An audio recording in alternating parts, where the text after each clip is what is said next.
gas tungsten arc welding.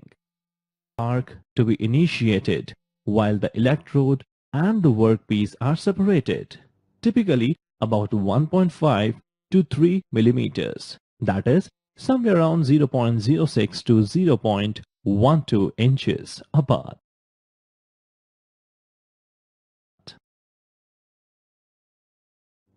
Once the arc is struck, the welder moves the torch in a small circle to create a welding pool, the size of which depends on the size of the electrode and the amount of current.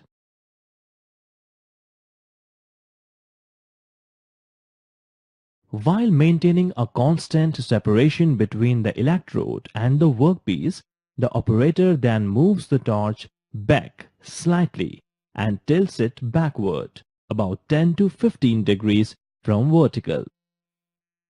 After that, filler metal is added manually to the front end of the weld pool as it is needed.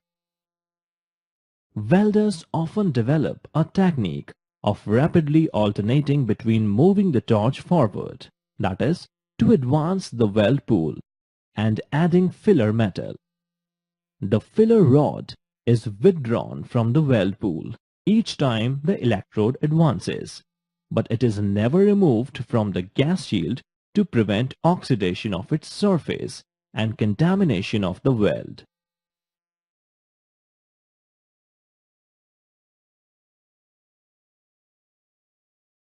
As the weld nears completion, the arc current is often gradually reduced to allow the weld crater to solidify and prevent the formation of crater cracks at the end of the weld.